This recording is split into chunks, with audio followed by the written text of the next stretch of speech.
Hi everyone, Russell here again, and I have my stepdaughter Lily, and today we're going to show you how to install a new gas tank. It's already in, and we'll show you step by step how to do it.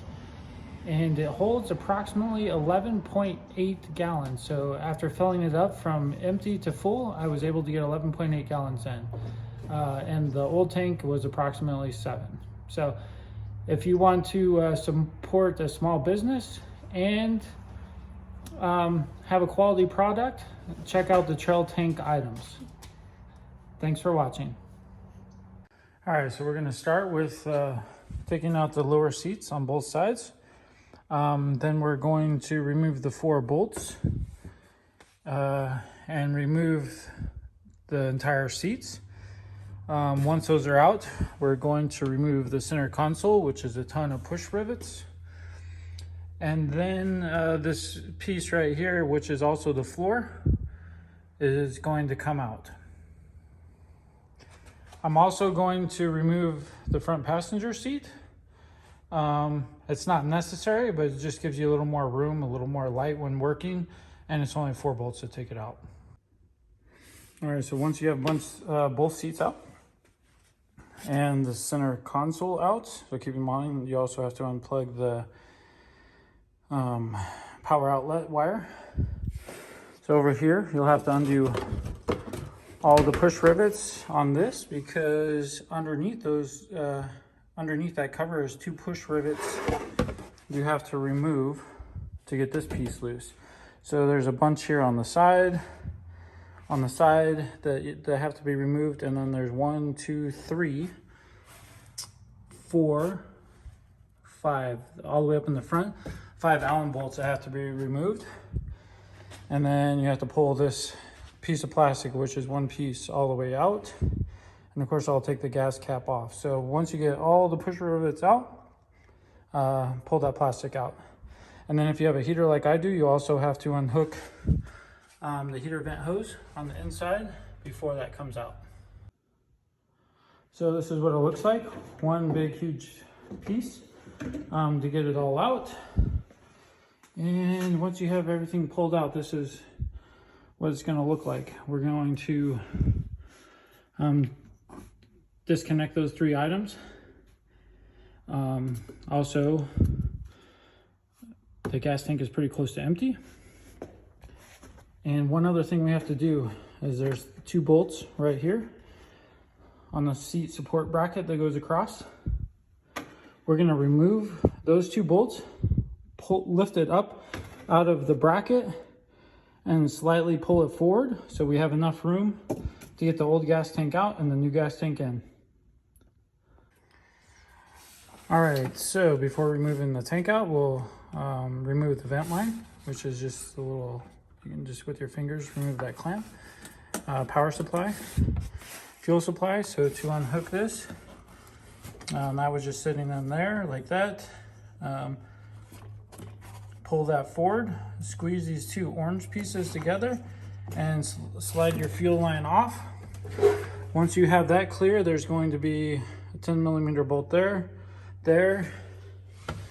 and there. Loosen those up. We have this bar. You can see there's the bracket for it. So we have those 12mm bolts and nuts removed. Lifted this bar up, slid it forward, and that's going to give us enough room to pull the tank out. All right, so what we're going to do is take the little rubber grommets and the metal washer and transfer those over. Okay, so 2 of the 3 are just going to slide in, super easy. And of course, one of these, where you're gonna have to kind of pop it in and then put that metal washer in it and then loosely mount that up. All right, so the fuel tank is gonna come with some hardware with it. Okay, so these are clearly marked. The 2 front ones are 1/2-inch spacers that are going to go on the front side of the tank, and the 1-inch spacer is going to go on the rear. Okay, so when we have these on, so right here's the front, this spacer is going to go on the bottom side of this bracket. Okay, so I need to put those in in place. The other thing you have to be super careful of is there's these little rubber cushions. There's 1, 2, 3, 4.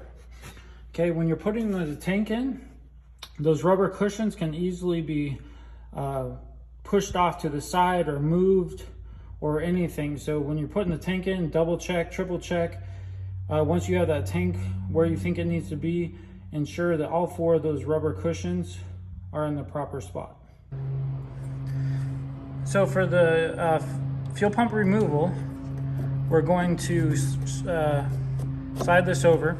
So I took a screwdriver with a rubber mallet, gave it a couple gentle taps, and that ring will slide around. Of course, notice there's a tab.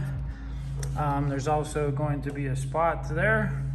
And then we're just going to gently pull that up, remove that ring, and set the fuel pump into the new tank. All right, so when removing this, be careful because you have your float right here for your fuel gauge. So you kind of have to lift it up and then turn it sideways to get it out. We're also removing the seal. So I've already taken that off the old tank. And then if you notice right here on the new tank, so there's the spout, right here is a wider gap. And there's a notch right here, specifically for that to go in. So just keep that in mind when you're swapping it from side to side. It goes in a specific place. All right, so this is what it looks like completely installed. Fuel line hooked back up, vent line hooked up, power hooked back up. All of these bolts snug down. Got the 10mm bolts in with the spacer underneath it. This Torx bolt right here holding the bracket tightened up.